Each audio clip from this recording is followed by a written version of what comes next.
Instinct and the Unconscious by Carl Gustav Jung, read by Bouthine.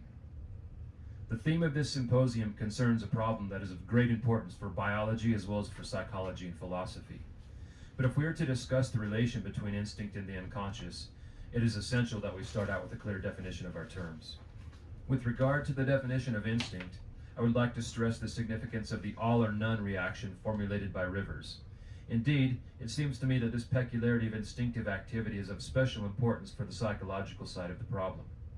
I must naturally confine myself to this aspect of the question because I do not feel competent to treat the problem of instinct under its biological aspect. But when I attempt to give a psychological definition of instinctive activity, I find I cannot rely solely on Rivers' criterion of the all or none reaction, and for the following reason. Rivers defines this reaction as a process that shows no gradation of intensity in respect of the circumstances which provoke it. It is a reaction that takes place with its own specific intensity under all circumstances and is not proportional to the precipitating stimulus. But when we examine the psychological processes of consciousness, in order to determine whether there are any whose intensity is out of all proportion to the stimulus, we can easily find a great many of them in everybody. For instance, disproportionate affects, impressions, exaggerated impulses, intentions that go too far, and others of the kind. It follows that all these processes cannot possibly be classed as instinctive processes, and we must therefore look round for another criterion. We use the word instinct very frequently in ordinary speech. We speak of instinctive actions, meaning by that a mode of behavior of which neither the motive nor the aim is fully conscious, and which is prompted only by obscure inner necessity. This peculiarity has already been stressed by an older English writer, Thomas Reid, who says, "By instinct, I mean a natural impulse to certain actions, without having any end in view, without deliberation, and without any conception of what we do."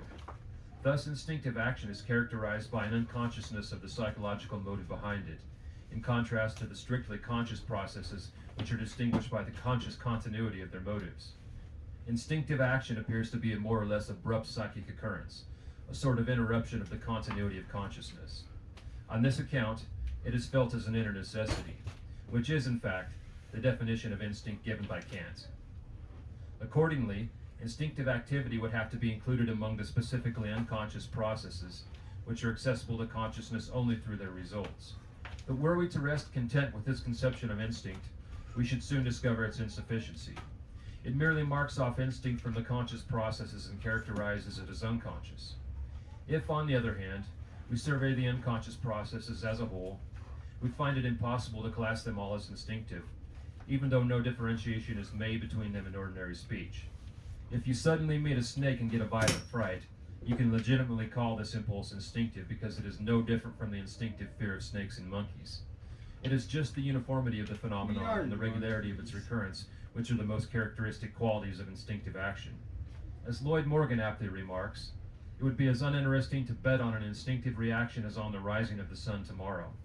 On the other hand, it may also happen that someone is regularly seized with fright whenever he meets a perfectly harmless hen. Although the mechanism of fright in this case is just as much an unconscious impulse as the instinct, we must nevertheless distinguish between the two processes. In the former case, the fear of snakes is a purposive process of general occurrence. The latter, when habitual, is a phobia and not an instinct, since it occurs only in isolation and is not a general peculiarity. There are many other unconscious compulsions of this kind. For instance, obsessive thoughts, musical obsessions, sudden ideas and moods, impulsive affects, depressions, anxiety states, etc. These phenomena are met with in normal as well as abnormal individuals. Insofar as they occur only in isolation and are not repeated regularly, they must be distinguished from instinctive processes, even though their psychological mechanism seems to correspond to that of an instinct. They may even be characterized by the all or none reaction, as can easily be observed in pathological cases. In psychopathology, there are many such cases where a given stimulus is followed by a definite and relatively disproportionate reaction comparable to an instinctive reaction. All these processes must be distinguished from instinctive ones. Only those unconscious processes which are inherited and occur uniformly and regularly can be called instinctive. At the same time, they must show the mark of compelling necessity, a reflex character of the kind pointed out by Herbert Spencer. Such a process differs from a mere sensory-motory reflex only because it is more complicated. William James therefore calls instinct not unjustly, a mere excitomotor impulse due to the pre-existence of a certain reflex arc in the nerve centers. Instincts share with reflexes their uniformity and regularity as well as the unconsciousness of their motivations. The question of where instincts come from and how they were acquired is extraordinarily complicated. The fact that they are invariably inherited does nothing to explain their origin. It merely shifts the problem back to our ancestors. The view is widely held that instincts originated in individual, and then general, acts of will that were frequently repeated. This explanation is plausible insofar as we can observe every day how certain laboriously learned activities gradually become automatic through constant practice. But if we consider the marvelous instincts to be found in the animal world, we must admit that the element of learning is sometimes totally absent. In certain cases, it is impossible to conceive how any learning and practice could have ever come about. Let us take as an example the incredibly refined instinct of propagation in the yucca moth. The flowers of the yucca plant open for one night only. The moth takes the pollen from one of the flowers and kneads it into a little pellet. Then it visits a second flower, cuts open the pistil, lays its eggs between the ovules, and then stuffs the pellet into the funnel-shaped opening of the pistil. Only once in its life does a moth carry out this complicated operation. Such cases are difficult to explain on the hypothesis of learning and practice. Hence, other ways of explanation, deriving from Bergson's philosophy, have recently been put forward, laying stress on the factor of intuition. Intuition is an unconscious process in that its result is the eruption into consciousness of an unconscious content, a sudden idea or hunch. It resembles a process of perception, but unlike the conscious activity of the senses and introspection, the perception is unconscious. That is why we speak of intuition as an instinctive act of comprehension. It is a process analogous to instinct, with the difference that whereas instinct is a purposive impulsive to carry out some highly complicated action, intuition is the unconscious, purposive apprehension of a highly complicated situation. In a sense, therefore, intuition is the reverse of instinct, neither more nor less wonderful than it. But we should never forget that what we call complicated or even wonderful is not at all wonderful for nature, but quite ordinary. We always tend to project into things our own difficulties of understanding and to call them complicated, when in reality they are very simple and know nothing of our intellectual problems. A discussion of the problem of instinct without reference to the concept of the unconscious would be incomplete, because it is just the instinctive processes which make the supplementary concept of the unconscious necessary. I define the unconscious as the totality of all psychic phenomena that lack the quality of consciousness. These psychic contents might fittingly be called subliminal, on the assumption that every psychic content must possess a certain energy value in order to become conscious at all. The lower the value of a conscious content falls, the more easily it disappears below the threshold.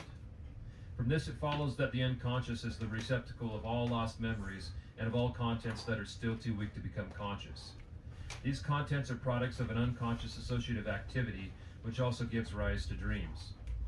Besides these, we must include all more or less intentional repressions of painful thoughts and feelings. I call the sum of all these contents the personal unconscious. But, over and above that, we also find in the unconscious qualities that are not individually acquired, but are inherited, e.g., instincts as impulses to carry out actions from necessity without conscious motivation. In this deeper stratum, we also find the a priori, inborn forms of intuition, namely the archetypes of perception and apprehension, which are the necessary a priori determinants of all psychic processes. Just as his instincts compel man to a specifically human mode of existence, so the archetypes force his ways of perception and apprehension into specifically human patterns. The instincts and the archetypes together form the collective unconscious. I call it collective because, unlike the personal unconscious, it is not made up of individual and more or less unique contents, but of those which are universal and of regular occurrence. Instinct is an essentially collective, i.e., universal and regularly occurring phenomenon, which has nothing to do with individuality.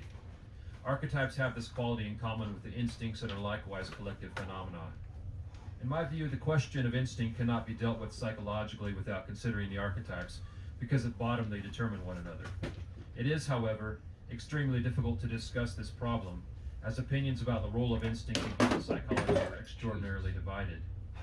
Thus, William James is of the opinion that man is swarming with instincts, while others restrict them to a very few processes barely distinguishable from reflexes, namely to certain movements executed by the infant, to particular reactions of its arms and legs, of the larynx, the use of the right hand, and the formation of syllabized sounds.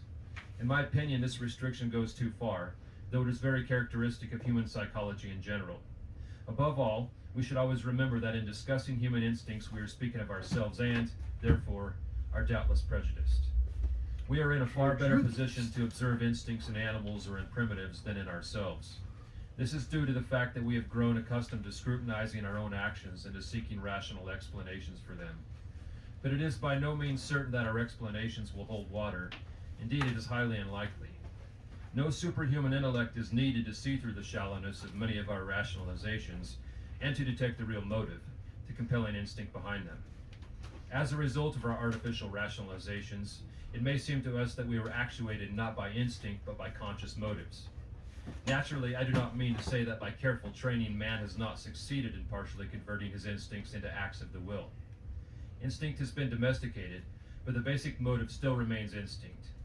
There is no doubt that we have succeeded in enveloping a large number of instincts in rational explanations to the point where we can no longer recognize the original motive behind so many veils. In this way, it seems as though we possessed practically no instincts anymore.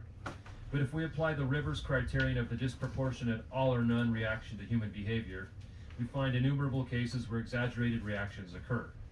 Exaggeration, indeed, is a universal human peculiarity, although everybody carefully tries to explain his reactions in terms of rational motives. There is never any lack of good arguments, but the fact